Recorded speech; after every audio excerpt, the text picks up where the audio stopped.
Hey there. Okay, so I'm back. I said I was going to the library, and I had gotten onto the bus and had this thought to myself about how, okay, so I had a car ever since I graduated from undergrad, and then this past December I became very irresponsible and very distracted and whatnot, and was unable to afford my car, and so my car got repossessed, a car that I worked so hard for, and my Acura, and it got repossessed because I was in another place. Anyway, so I'm on the bus and I'm thinking to myself, back when I had a car, I used to make an effort to get exercise in because, one, I had an option to do so, but two, if I was going to drive places, I need to make sure that I move, because if I don't move, then that doesn't count. So I would walk stairs, I would park far away from the doors to go to stores and all that stuff so that I can make sure I get some exercise in. So yesterday I was with my mom, and we were at my aunt's house, and when we parked, the parking in that area is like really crazy, and so we parked and we were like pretty far away from her house, and I was complaining about how far it was, and I realized today, I'm like, wow, like, it's almost like I don't want to do any more movement because now I have to. Like, I'm not even used to doing it because I have to. It's more like because I choose to. And now that I don't have a car anymore and I don't have access to a car as much as I used to, I have to walk everywhere. I have to take the bus. I have to carry stuff all over the place. Like, it makes me like resentful, and then I'm lazy. I don't take the stairs, I take the elevator, I complain about walking distances, and so on and so forth. Now, don't get me wrong, I still like move, but I definitely don't move like I used to. And this happened in like December. So this is kind of when everything started to like hit the fan. Yeah, I was like, oh, I found a gym to go to, whatever, but it's just not the same. But anyway, so long story short, I just called my mom, and I was talking to her and was just talking about all the stuff that's just going wrong for me. Like, I'm working, but I'm really not making any money, and it's costing me more to like go to work than to make money from it. My love life is in total shambles. Like, I keep attracting these guys that have no regard for who I am, and obviously I don't either. As you know, I'm struggling with my weight, and like, my weight and food. I'm struggling with like where I'm living. I'm struggling with my spiritual connection, or lack of, as well. And I just realized on the phone with her, the one thing I can do that doesn't cost me anything, I don't have to be around anybody, I don't have to nothing, is to pray. And I have not been doing that. I have been angry and disconnected and like, guilty and all these different things. And so back when I fasted in January, I fasted for an entire month in January. Daniel fast is really just about, sacrificing those things that are pleasurable to you in order to build a stronger connection with God. And, my body felt really good. I probably lost like 10 pounds. I didn't even work out. I did nothing. And like, my body was so happy with the way I was eating, because every time I ate, and this might be TMI, but I went to the bathroom like in minutes, which was great. I don't do that now.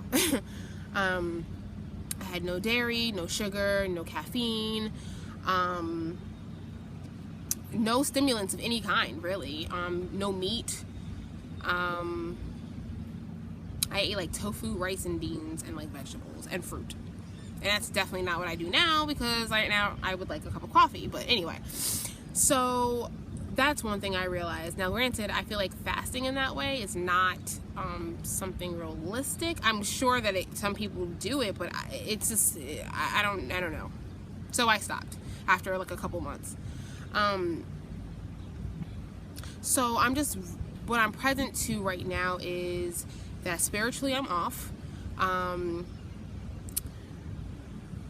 I remember when I was like going through something before there was like in this church sermon, they were talking about the book of Job and how, you know, Job was like a really faithful follower of Jesus, and you know, completely prayed up, and he was wealthy and he had an awesome life. And then, you know, the devil came back from like chilling on the earth looking for somebody to mess with, and he came back and was like, I ain't find anybody. And God was like, oh, have you tried my servant Job?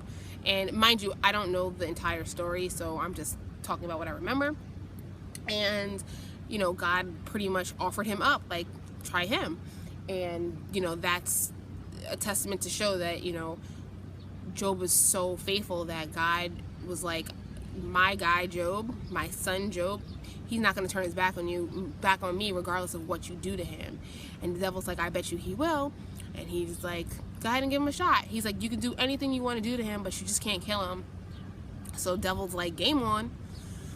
And he kills his whole family, takes away all his riches, makes him super sick, you know. And his wife was even like, after all of this that you've done for God, after, you know, you staying faithful to him, you know, this is what he does to you, curse him, you know. And Job's like, I don't know about that. But I at some point wanted to read that story because I'm from what I believe, I think that God restored everything, but I don't know for sure. So I had taken upon myself to start reading the book of Job so I could find out the story, but I haven't completed it.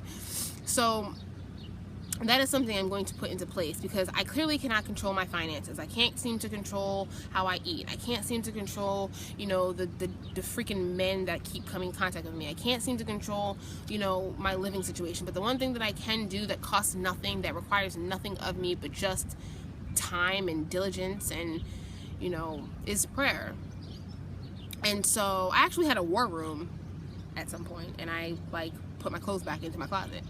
So I think I want to go back in that direction, in the direction that like nothing really else will fill me up the same way, and it really will take work. And I am committed to finishing this book. Like, I don't even know how far in I am in terms of the story, but I'm gonna read this book because I want to know what happens. I know what happens, but I want to know how it happens. I want to find comfort in this. And yeah, so I'm right now at the waterfront. If you guys can see, this is like my place of sanctuary.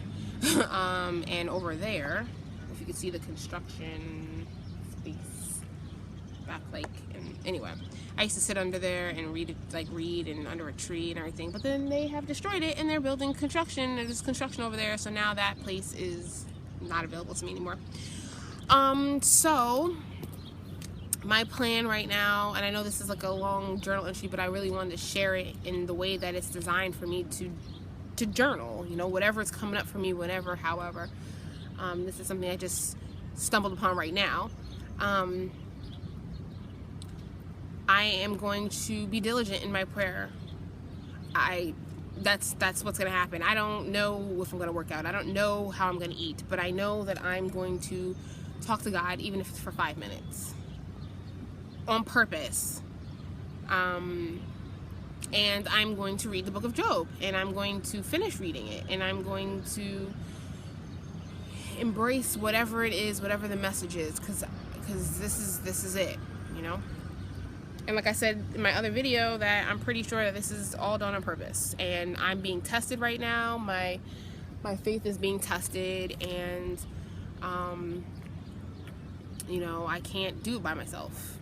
I can't get into school by myself. I can't control my eating by myself. I can't figure out how to work with my money by myself.